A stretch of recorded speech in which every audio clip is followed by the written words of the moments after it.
How wonderful that some of you already got to visit a mosque. You're very fortunate here in Atlanta because you have many mosques, many opportunities to reach out to our Muslim brothers and sisters. In the whole state of Vermont, where I hail from, we have one.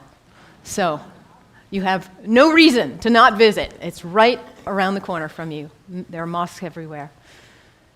And it's important that we visit because Islam is the most misunderstood and the most maligned religion in the world today.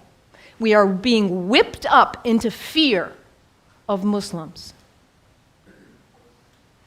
And when we are afraid, we're stupid, actually. We're operating out of just that reptilian part of our brain. When we're afraid, we don't have access to our higher functionings, our whole self, the power of the knowledge in our hearts, our whole being. We're resigned to a small place of living. Ali, the son-in-law of the Prophet, says, people are afraid of what they don't understand. So my hope today is to share with you a little bit about what I love about Islam in order to invite you to a place of more understanding and less fear. Islam is very practical. If you are looking for insights about how to live a good life, how to be a good person, Islam has wonderful gems to offer to you. One of the things I love most about Islam is that it invites us to be concerned about what is the most important thing in life. To get our priorities straight. What is it for you?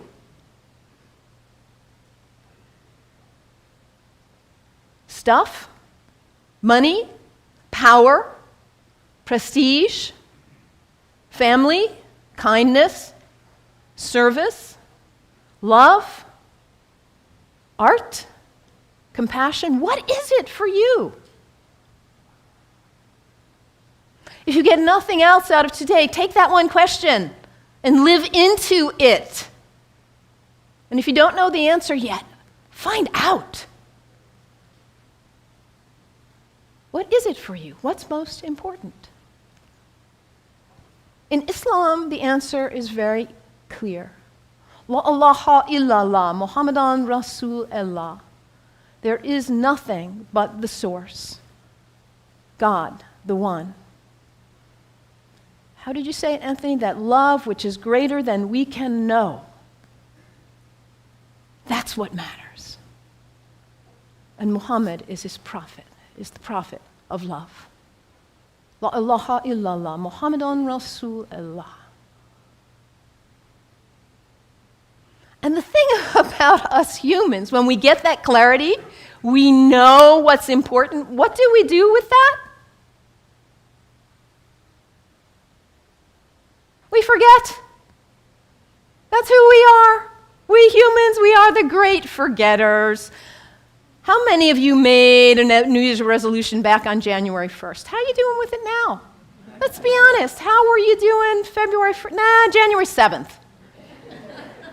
We get this high resolve and this clarity, and then we get caught up in all the distractions, all the things pulling our attention here and there, and we forget. That poet, Mary Oliver, says, what is it you plan to do with your one wild and precious life? What is it?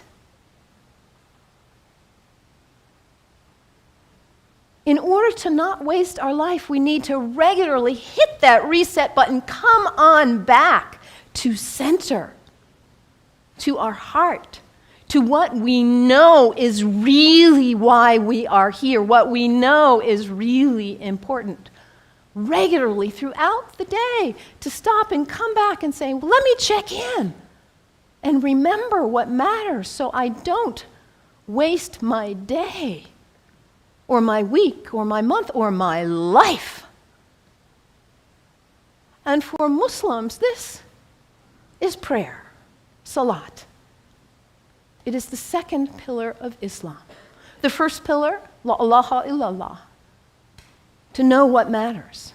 And the second pillar is to hit that reset button in order to regularly come back to center and remember what really matters. And for Muslims, this is not an activity in the head. It's an activity of the whole body. Allah Akbar, Allahu Akbar. Bismillah ar-Rahman ar-Rahim. Alhamdulillah, Rabbil Alameen.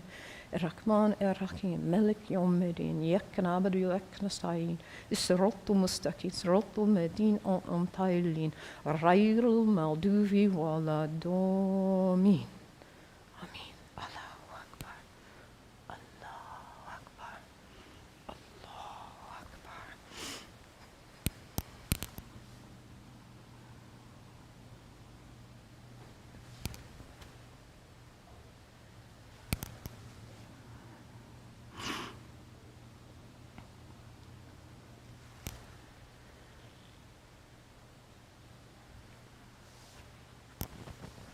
Can you imagine how limber you'd be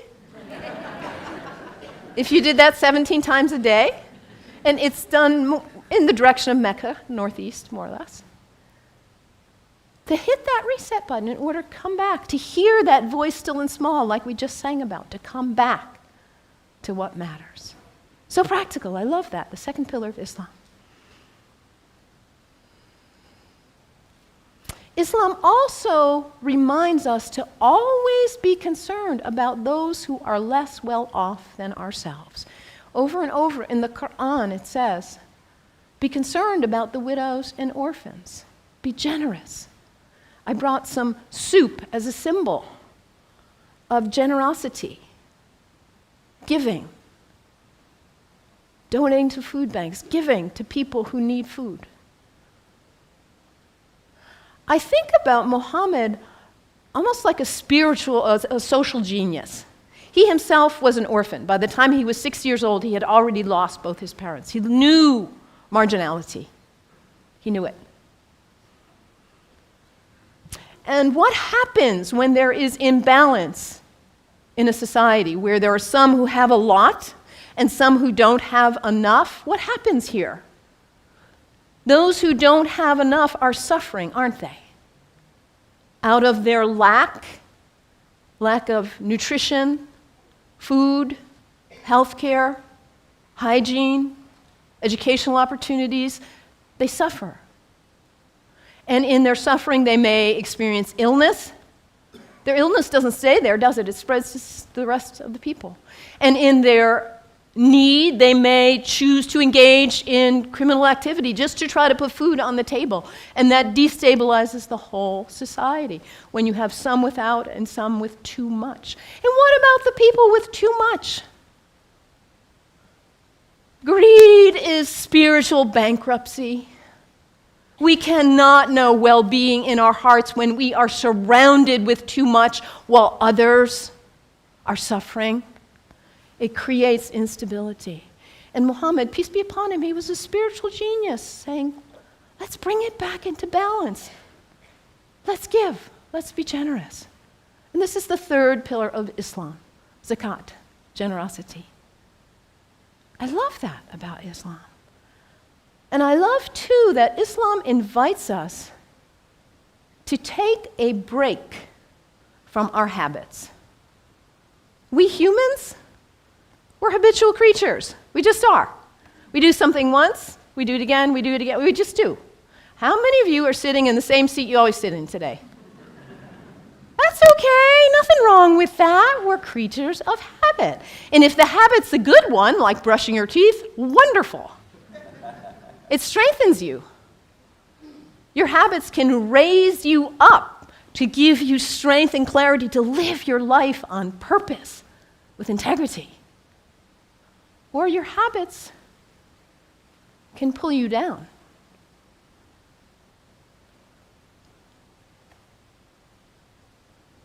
To take a break from your habits, because what happens when you try to take a break from your habit, when you try to stop reaching for whatever it is and you cannot? What is it for you? Coffee? Sugar? Alcohol? Drugs? Sex? Shopping? Your cell phone? Your tablet? Gossip? What is it for you, this behavior that you're caught in? You know it's not worthy of your best self, and yet there you are. It's addiction, isn't it? When we can't stop reaching for it, we can't stop doing it. And yet your life is so valuable, you matter. And to live your life on purpose and to cultivate the habits that raise you and strengthen you so you can be your most beautiful, best, loving, caring, giving self. So to take a break from your habits so you see who's in the driver's seat in your life. And put yourself back in the driver's seat, whatever it is for you. There are other people in this room who have also struggled with addiction in this way and who have overcome it. You can get help. You can do it. Your life matters. It's valuable. This is the next pillar of Islam, fasting. Fasting not just from food, but fasting from other activities and behaviors as well. And when we fast from food in particular, and it says over again and again in the Quran, fasting is good for you if you only knew. Because we put too much in our bodies, don't we? We stress them. We overeat and put junk.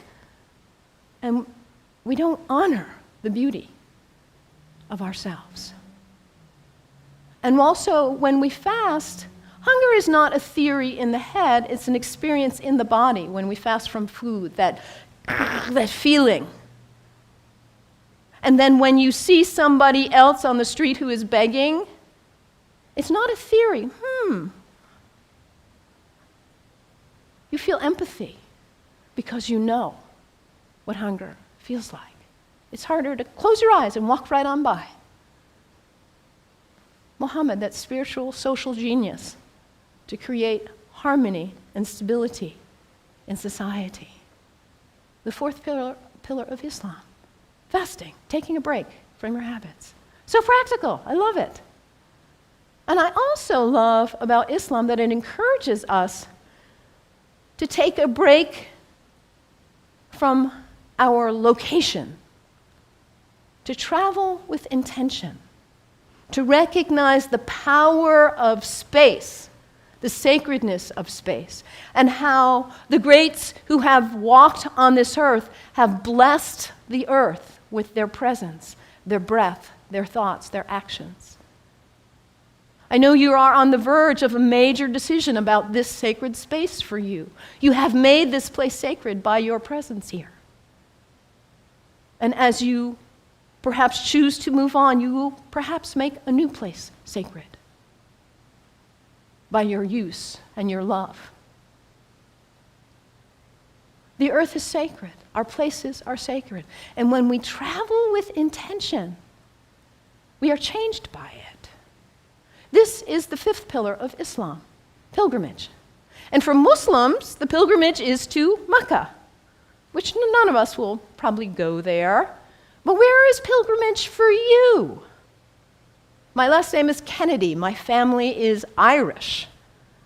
My parents have gone to Ireland. My mother says there are no words to express what it is like to walk in that place of our ancestors, of the great Celtic saints and sages. It may not be Ireland for you or Mecca, but where is it for you? Anybody been to Walden? The place where that great book was written? It's a place of pilgrimage for many of us. Anybody been to Transylvania? A place of pilgrimage for many of us. And what happens when we go? We leave our usual haunts. We travel with intention. We let ourselves be changed, be opened by new experiences, new interactions. And we come back and we are not the same.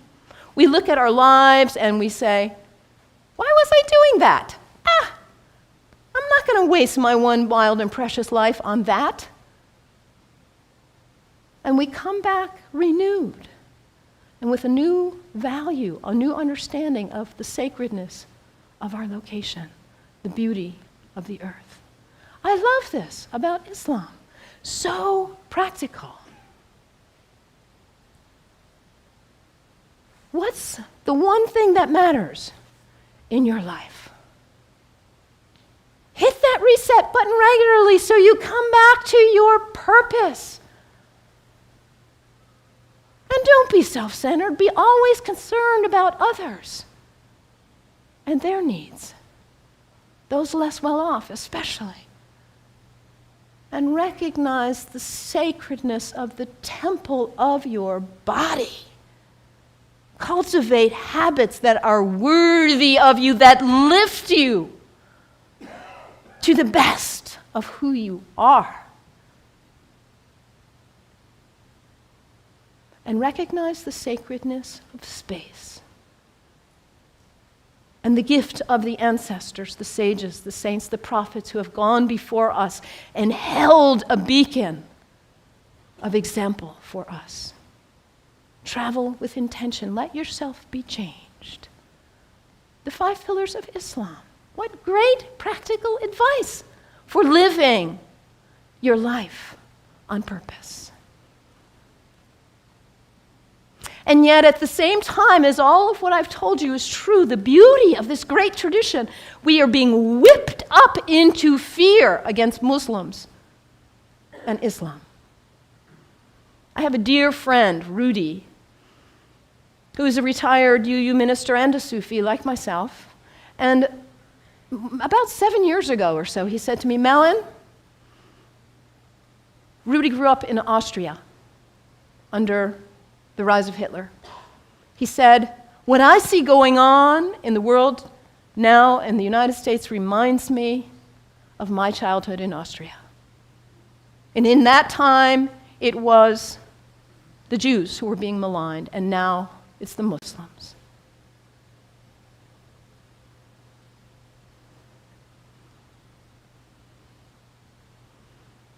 Hermann Goering, the right-hand person of Hitler,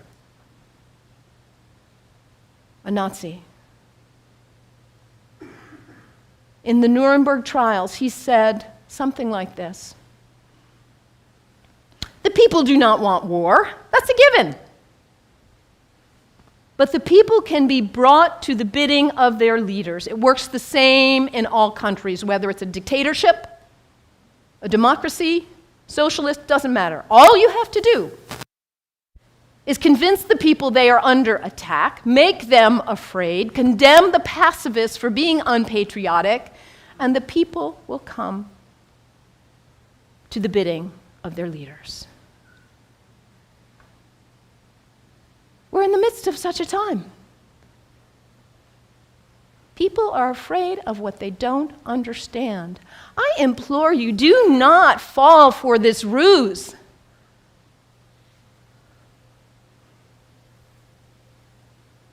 Because, as I said earlier, when we are afraid, we are stupid. We are relegated to a very small part of our mind. People who advocate violence are dangerous, whoever they are. Within Islam, guess what percent of Muslims, this is based on a Gallup study worldwide of Muslims, guess what percent of Muslims think violence is the way to go, is an appropriate response to what's going on? Less than 1%. This is really accurate social science research. And this less than 1% of Muslims who advocate violence are getting 75% of the media coverage. This less than 1%, yes, they are dangerous. The fringe in any religion is dangerous, whether they are Christians or Jews or Sikhs, whoever. Folks who feel compelled to use violence. This minority in any religion is dangerous. When we hear about Christians, we know not to equate the minority who would bomb an abortion clinic with all of Christians. The same is true with Islam. This Less than 1% who would advocate violence, they do not speak for Islam. The people who speak for Islam are the people who are most concerned about living life on purpose. Not wasting your wild, precious life, but hitting that reset button, coming back to center, being concerned about justice and everyone's needs. The true Muslims are the people who recognize the temple of the Holy Spirit, which is our body, and cultivate life and living in habits that are beautiful and worthy. The true Muslims are the people who respect the earth and the prophets from all traditions. So I implore you, you've got Muslim neighbors all around, go visit, make friends. Do not let yourself fall into this trap of being afraid of what you do not know. And take the example from the great tradition of Islam and live your one wild and precious life on purpose. May it be so. May it be so. Blessed be. Amen.